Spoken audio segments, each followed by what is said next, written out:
اللہ رب العزت کی حمد و ثنا حضور تاجدار کائنات مصطفیٰ جان رحمت سیاہی دا مقام والی کونین شہنشاہی حسینہ و جمیلہ تتمہ دورہ سرخیل زہرہ جمالہ نیر تابہ صاحب علم نشرح معصوم آمینہ جناب احمد مجتبی صلی اللہ تعالی علیہ وسلم کے حضور ناز میں نذرانہ درود و سلام پیش کرنے کے بعد دعا ہے کہ اللہ رب العزت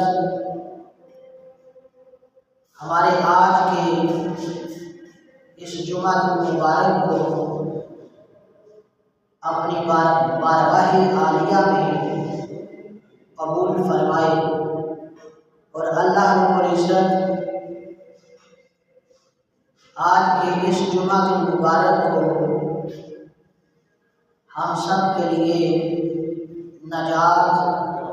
اور بخشش کا سامان بنائے۔ اللہ رب العزت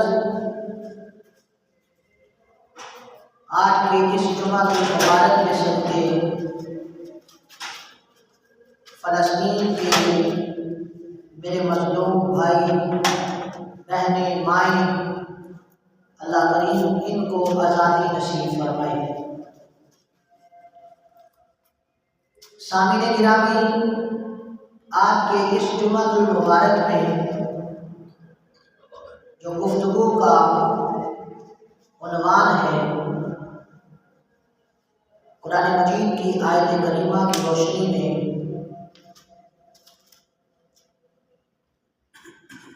امام الاولیاء ولیوں کے امام ولیوں کے پیشوا شہنشاہ روحانیت نجیب الطرفین سید الاولیاء قدوۃ الصالحین سراج السالکین حضور غوث اعظم قطب ربانی شیخ عالم حضور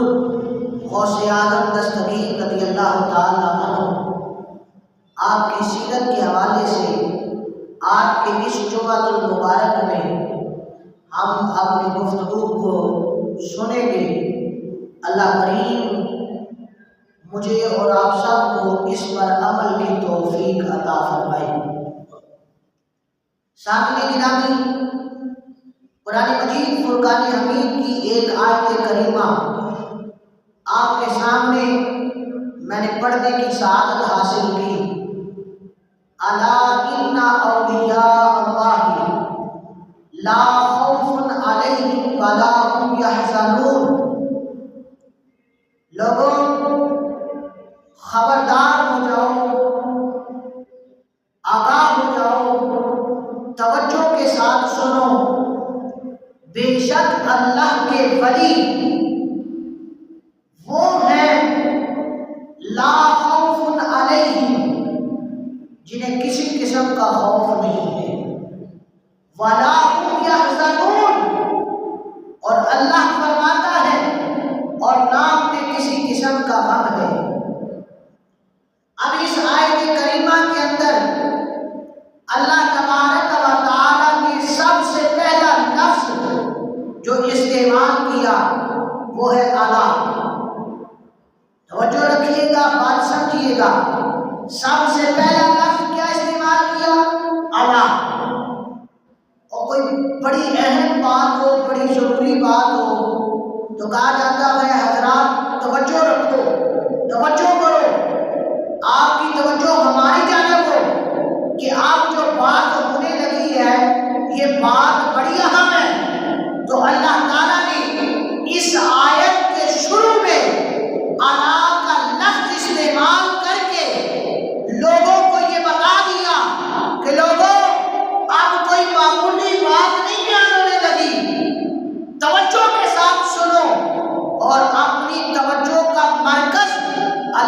بات کو بناؤ، اللہ کی طرف توجہ کرو۔ باری تعالیٰ کون سی بات؟ اللہ تعالیٰ فرماتا ہے لوگوں توجہ کے ساتھ سنو کہ جو میرے ولی ہیں، جن کو میں نے ولایت عطا کی ہے، جن کو میں نے اپنا قرب عطا کیا ہے، یہ کوئی عام بندے نہیں ہیں، بلکہ یہ وہ ہیں کہ جنہیں دنیا میں بھی کسی قسم کا خوف نہیں ہے، جنہیں دنیا میں بھی کسی قسم کا غم نہیں ہے، اور کل بروز محشر بھی جنہیں کسی قسم کا غم نہیں ہوگا، کل قیامت کے دن بھی جنہیں کسی قسم کا غم نہیں ہوگا۔ اچھا یہاں ایک اور نقطہ بیان کرتا جاؤں، پہاڑی رستہ ہونا، پہاڑی رستہ بتائیے کشمیر کی طرف یہ گلگت اس طرح پہاڑی علاقوں پہ چلے جائیں تو جہاں روڈ ذرا خطرناک ہوتا ہے، جہاں سڑک ذرا خطرناک ہوتی ہے، تو انہوں نے بورڈ پہ لکھ کے لگایا ہوتا ہے خبردار، یعنی توجہ کرو یہ خطرناک جگہ ہے، اگر یہاں بھی تم نے غفلت کی، اگر یہاں بھی تم نے غفلت برتی، اگر یہاں بھی تم نے اپنی توجہ کو ادھر نہ کیا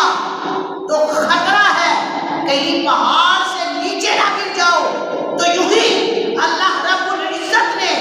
لوگوں کو بتا دیا کہ لوگوں خبردار ہو جاؤ کہ یہ اللہ کے ولی وہ ہیں، اگر تم ان کے ساتھ دشمنی کرو گے، اگر تم ان کا ادب نہ کرو گے،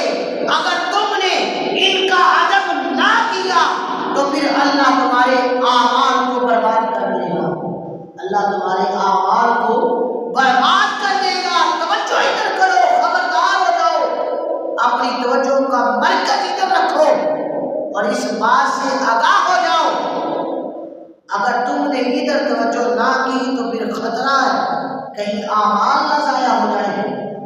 حضرت خواجہ نظام الدین اولیاء رحمۃ اللہ تعالی علیہ آپ نے ایک واقعہ لکھا، آپ لکھتے ہیں 3 ابدال تھے، 3 ابدال تھے جو ہوا کے اندر پرواز کر رہے تھے، اڑ رہے تھے ہوا میں۔ اللہ کے کچھ ولی ایسے ہیں جنہیں اللہ تعالیٰ نے مختلف مراتب سے نوازا ہے، جنہیں مختلف مرتبوں سے نوازا ہے،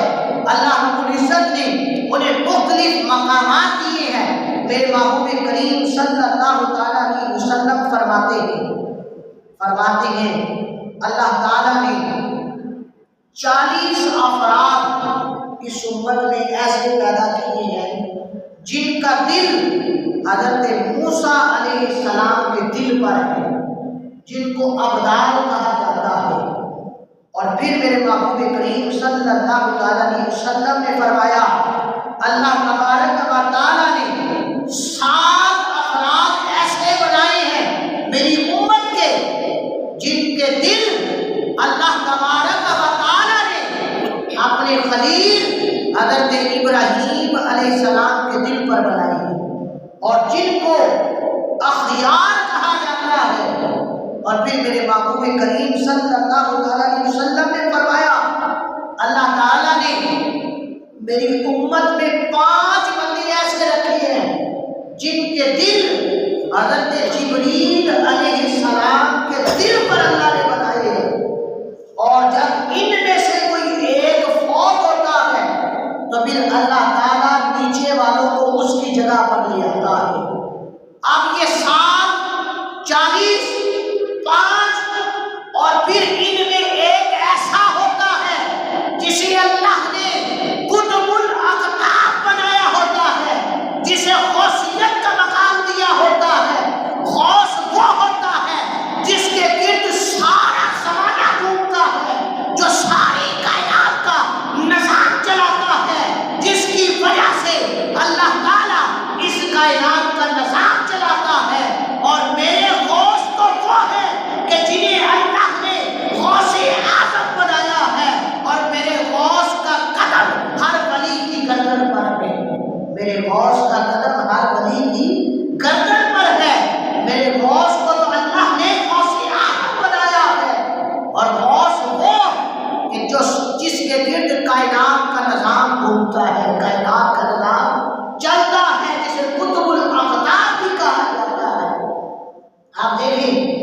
ایک یہاں مثال بیان کر کے ذرا آپ لوگوں کی توجہ ادھر کراتا ہوں۔ چکی ہوتی نا، پہلے زمانے میں چکی ہوتی تھی، پہلے زمانے میں چکی ہوتی تھی جو پتھر کی چکی ہوتی تھی، جو ہاتھ سے چلا کے گندم پیستے تھے، آٹا بناتے تھے۔ یہ پرانے زمانے کے جو لوگ ہیں وہ تو اس کو اچھی طرح جانتے ہیں، جنہوں نے کچھ وقت ذرا پہلے گزارا ہے ہم سے، وہ اس بات کو جانتے ہیں۔ اب اس میں نا جو ڈنڈا ہوتا تھا جس سے پکڑ کے گھماتے تھے، اس کے قریب ایک سوراخ ہوتا تھا جس کے اندر سے دانے ڈالتے جاتے تھے اور وہ پتھر کے نیچے آ کے پستے تھے، پتھر کے نیچے آ کے پستے تھے وہ دانے۔ اب جو دانے اس ڈنڈے کے پاس رہ جاتے، کیونکہ وہ مرکز میں ڈنڈا درمیان میں ہوتا ہے، جو دانے اس کے پاس رہ جاتے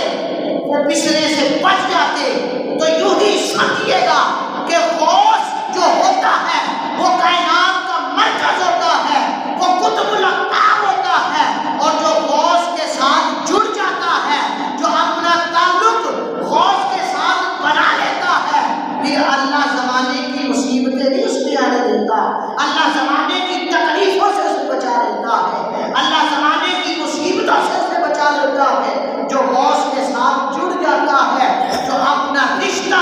غوث پاک سے جوڑ لیتا ہے، وہ پھر زمانے کی مصیبتوں میں پستا نہیں ہے، وہ زمانے کی تکلیف کی چکی میں پستا نہیں ہے۔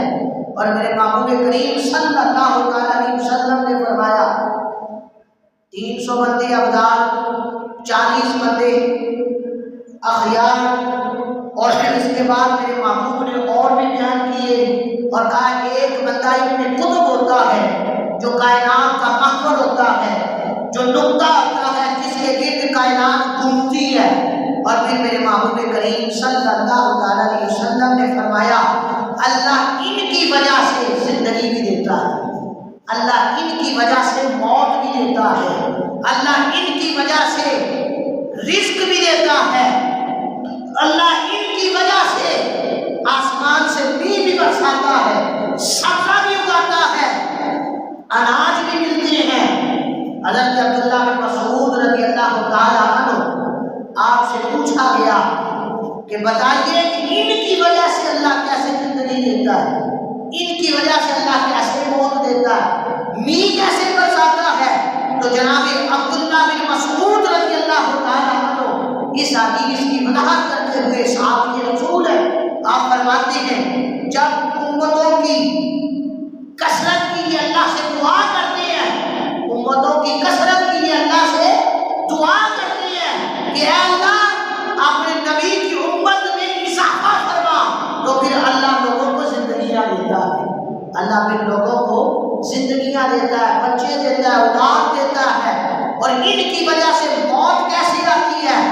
تو حضرت عبداللہ بن مسعود فرماتے ہیں کہ جب لوگ گناہ کرتے ہیں، ظالموں کے خلاف جو ظلم کرتے ہیں، جو گناہ کرتے ہیں، اللہ کی نافرمانیاں کرتے ہیں،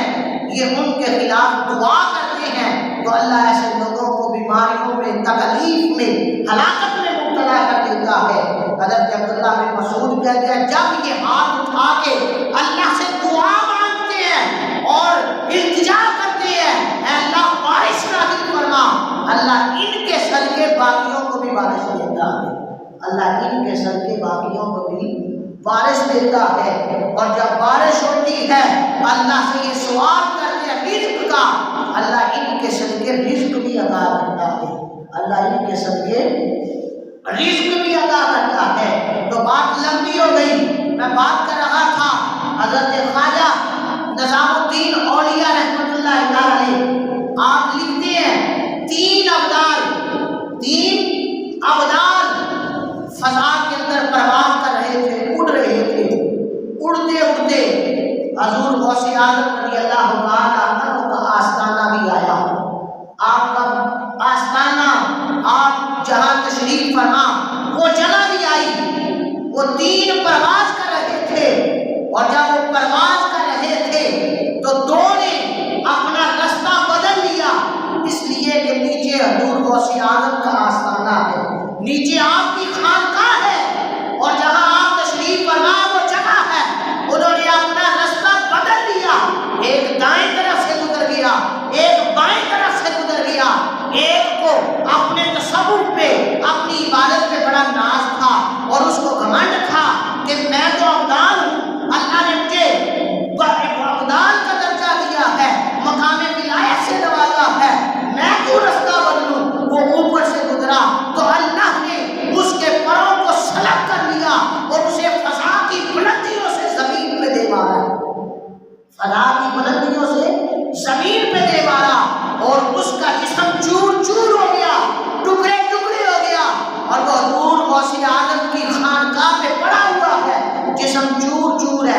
ایک درویش آتا ہے، آگے عرض کرتا ہے یا سیدی آپ کے مزار پہ آ کر تو، آپ کی خانقاہ پہ آ کر تو، آپ کی بارگاہ میں آ کر تو مصیبت زدہ کو شفا ملتی ہے، یہاں تو لوگ تندرست ہو جاتے ہیں، لیکن یہ بندہ پڑا ہے اس کا جسم چور چور ہے اور اس کے جسم، اس کے گوشت کے ٹکڑے ٹکڑے ہو گئے ہیں۔ تو حضور غوث اعظم نے فرمایا ذرا پوچھو تو صحیح اس کے ساتھ کیا ہوا ہے؟ اسے اپنی عبادت پہ، اپنے تصوف پہ، اپنی ریاضت پہ ناز تھا اور اسے غرور تھا کہ میں عبدال ہوں، اللہ نے مجھے مقام عبدال دیا ہے اور میں ولی ہوں، اور اسے یہ ناز تھا اور یہ میری خانقاہ کے اوپر سے گزرا تو اللہ نے اس وجہ سے، اس بے ادبی کی وجہ سے اسے زمین پہ نہیں مارا، اسے زمین پر پھینک دیا ہے۔ غور کیجئے کہ وہ وقت کا عبدال جسے اللہ نے مقام ولایت عطا کیا تھا، جو فضاؤں کی بلندیوں میں اٹھنے والا تھا، اور جب اس نے حضور غوث اعظم کی بے ادبی کی تو اللہ نے فضا کی بلندیوں سے نیچے پھینک دیا، اور میں اور آپ کس درجے کے ہیں؟ اگر ہم بھی اولیاء کی توہین کریں تو یہ اللہ سے اعلان جنگ کا یاد رکھنا۔ اللہ فرماتا ہے جس نے میرے کسی ولی سے دشمنی کی اس نے میرے ساتھ اعلان جنگ کیا، اس نے میرے ساتھ اعلان جنگ کیا جس نے میرے ولی سے دشمنی کی۔ تو اس لیے اولیاء کا ادب بہت ضروری ہے، اولیاء کا ادب اور ان کے مقام و مرتبے کا لحاظ کرنا یہ بہت ضروری ہے۔ سامعین گرامی، قرآن کریم کی آیت کی طرف آئیں۔ اللہ تعالیٰ نے اس آیت میں فرمایا الا ان اولیاء اللہ، اللہ کے ولی، اولیاء یہ ولی کی جمع ہے، اولیاء یہ ولی کی جمع ہے۔ ولی کے کئی معنی کتب لغت کے اندر، لغت کی کتابوں میں بیان کیے گئے ہیں۔ ایک ولی کا معنی میں آپ کے سامنے بیان کرتا ہوں۔ ولی کا ایک معنی ہوتا ہے القلوب، قریب ہونا، اور یہ قرب جانبین سے ہوتا ہے، یہ قرب جانبین سے ہوتا ہے۔ میں کسی کے قریب ہونا چاہوں، وہ بھی ہونا چاہے گا تو میں اس کے قریب ہوں گا نا۔ اگر میں قریب ہونا چاہوں اور وہ پیچھے ہٹ جائے تو قرب تو نہیں نہ ملے گا۔ قرب جانبین سے ہوتا ہے، دونوں طرف سے ہوتا ہے۔ تو پتہ یہ چلا کہ ولی وہ ہوتا ہے جو اللہ کے قریب ہوتا ہے اور اللہ اس کے قریب ہوتا ہے، اللہ اس کے قریب ہوتا ہے۔ ولی وہ ہوتا ہے جو اللہ کے قریب ہوتا ہے اور اللہ بھی اپنے ولی کے قریب ہوتا ہے، اللہ بھی اسے مقام قرب عطا فرماتا ہے، اسے بھی مقام محبت عطا فرماتا ہے۔ آگے مسلم شریف میں لیے چلتا ہوا آپ کو مشکات کے اندر بھی حدیث موجود ہے۔ میرے محبوب کریم صلی اللہ تعالیٰ علیہ وسلم نے فرمایا جب اللہ تعالیٰ کسی بندے سے محبت کرتا ہے، جب اللہ تعالیٰ کسی بندے سے محبت فرماتا ہے تو اللہ تعالیٰ جبریل سے فرماتا ہے اے جبریل میں فلاں بندے سے محبت کرتا ہوں، اے جبریل میں فلاں بندے سے محبت کرتا ہوں، اے جبریل تو بھی اس سے محبت کر۔ تو حضرت جبریل کے عرض کرتے ہیں اے اللہ کیا میں یہ اعلان آسمان والوں میں نہ کر دوں، جتنے فرشتے ہیں سب کو یہ نہ بتا دوں کہ اللہ کو فلاں بندے سے پیار ہو گیا ہے، اللہ نے فلاں کو اپنا محبوب بنا لیا ہے۔ تو اللہ تعالیٰ فرماتا جبریل کر دو اعلان۔ تو حضرت جبریل علیہ السلام آسمان والوں میں اعلان کر دیتے ہیں اے آسمان والوں سنو، اللہ نے فلاں بندے کو اپنا محبوب بنا لیا ہے، تم بھی اس سے محبت کرو۔ اب فرشتے بھی اس سے محبت کرنے لگتے ہیں۔ پھر حضرت جبریل کو اللہ تعالیٰ حکم دیتا ہے اے جبریل اب اس بندے کی محبت لوگوں کے دلوں میں بھی رکھ دو،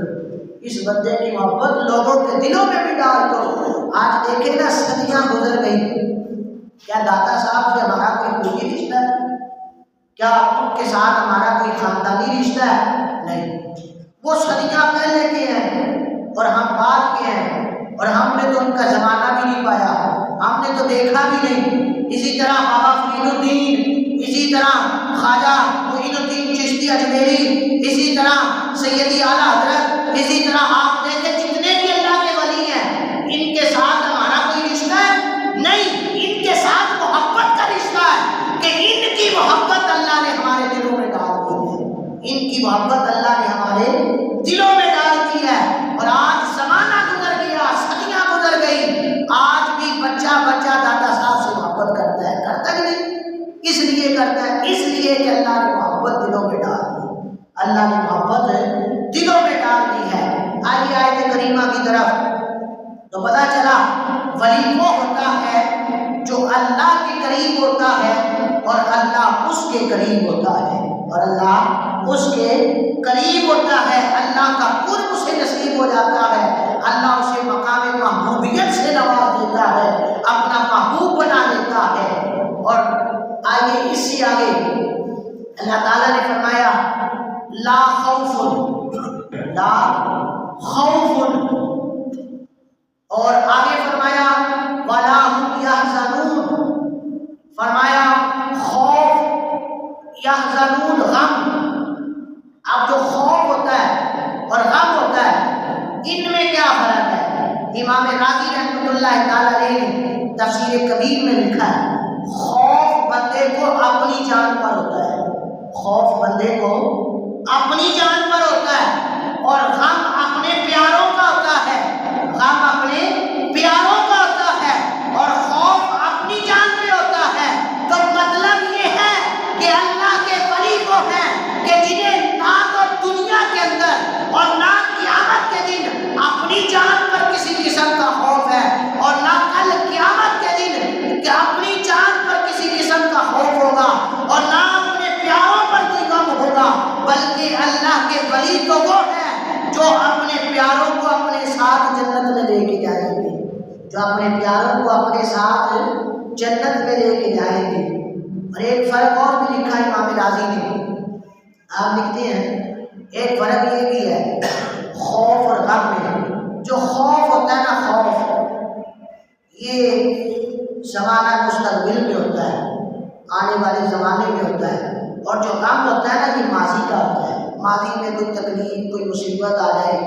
تو اسے بندہ غم بولتا ہے کہ غم کی کیفیت ہے کہ اس کا عزیز فوت ہو گیا، اس کو نقصان ہو گیا، یہ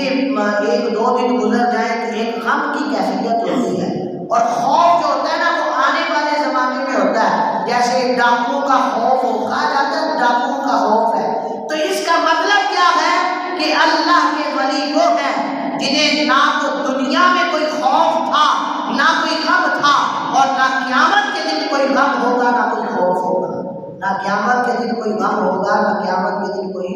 خوف ہوگا۔ اللہ والوں سے محبت بڑی ضروری ہے،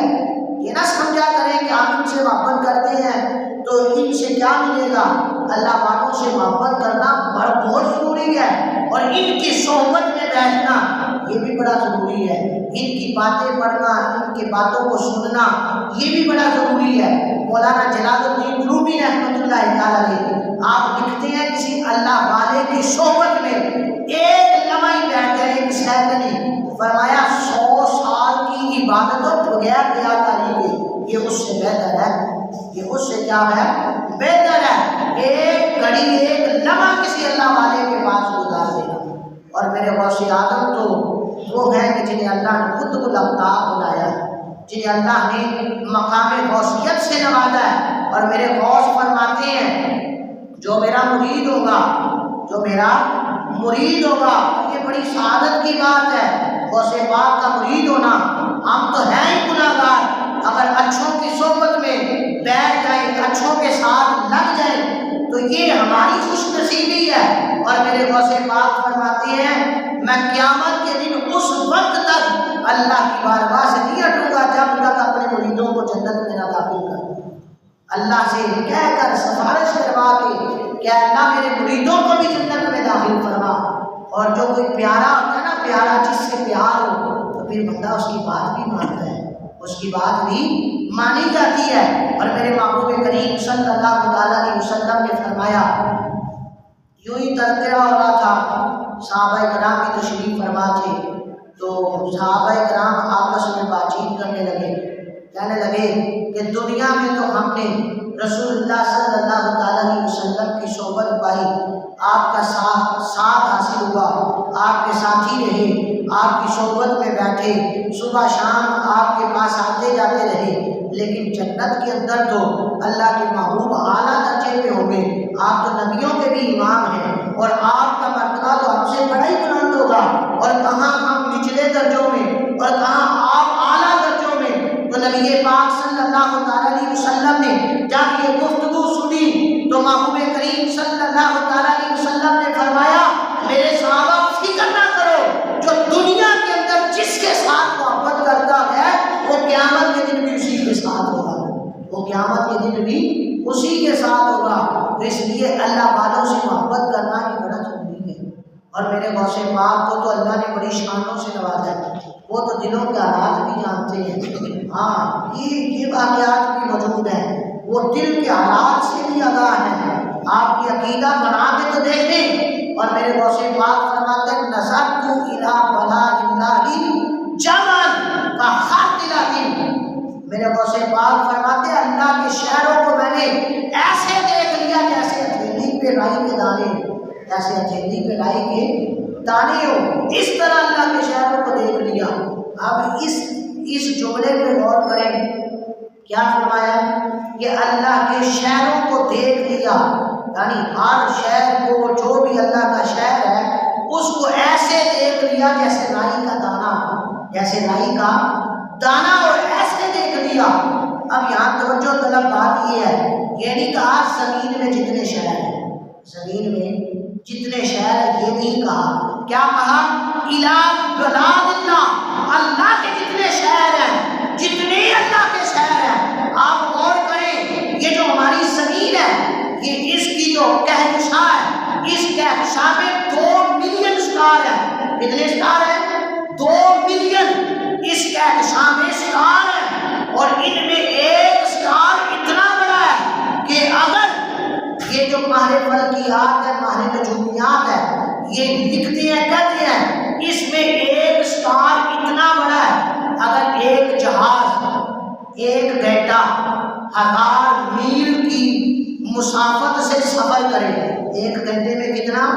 1000 میل طے کرے، تو کہا وہ اتنا بڑا کہکشاں ہے، اتنا بڑا کہکشاں ہے کہ اگر 1000 میل 1 گھنٹے میں سفر کرے تو اس ستارے کے گرد گھومنے میں اسے 1100 سال لگیں گے۔ اسے کتنے سال لگیں گے؟ 1100 سال لگیں گے اسے گھومنے میں۔ اور میرے غوث کیا کہہ رہی ہیں کہ اللہ کے سارے شہروں کو میں نے دیکھ لیا ہے۔ اللہ نے اتنی شان عطا فرمائی کہ اللہ کے جتنے شہر ہیں، جتنی کہکشائیں اور جو بھی سٹار ہیں، سب کے اوپر میرے غوث پاک کی نظر ہے۔ اور اگر سب کچھ دیکھ لیا ہے، اگر آپ کا مرید یہ تمنا کرے آپ سے، تو کیا ہمارے دلوں کے حالات نہیں ہو جاتے؟ ہمارے دلوں سے وہ آگاہ نہیں ہے؟ تو اس لیے اللہ والوں سے محبت کرنا یہ بڑا ضروری ہے، اور ان کی صحبت جو ہے نا یہ بندے کا رنگ بدل دیتی ہے۔ لیکن بات یہ ہے کہ ہم صحبت حاصل نہیں کرنا چاہتے، ہم ان کا فیض لیتے ہیں، جو فیض انہوں نے بیان کیا ہے۔ آپ دیکھیں نا غوث پاک کو ساری زندگی آپ نے نمازیں نہیں چھوڑی، ساری زندگی نمازیں نہیں چھوڑی۔ ہم کہیں کہ ہم غوث پاک کے مرید ہیں، محبت کرنے والے، انہوں نے تو ساری زندگی نماز نہیں چھوڑی، تہجد نہیں چھوڑی۔ آپ پیدا ہوتے ہیں، جب ولادت ہوتی ہے، پیدا ہوتے ہیں، آپ جس وقت پیدا ہوتے ہیں یکم رمضان ہے، رمضان کا پہلا دن ہے، اور جس وقت آپ کی ولادت ہوتی ہے آپ کے خاندان والے بیان کرتے ہیں، اور آپ جس علاقے میں پیدا ہوئے اس علاقے میں یہ بات مشہور تھی،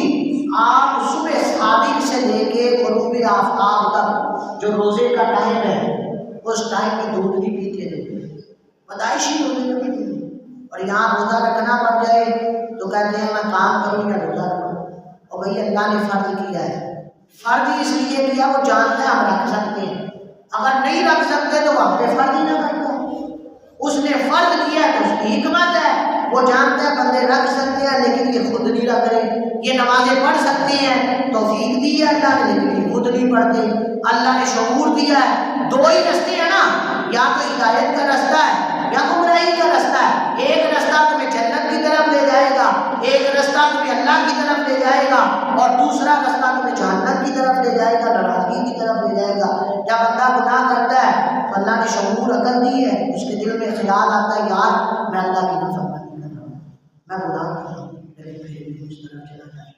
اس لیے اللہ والوں کی یہ صرف محبت ہی نہیں، ان کے فرامین پر ان کی زندگیوں کو سن کے عمل بھی کیا کرے۔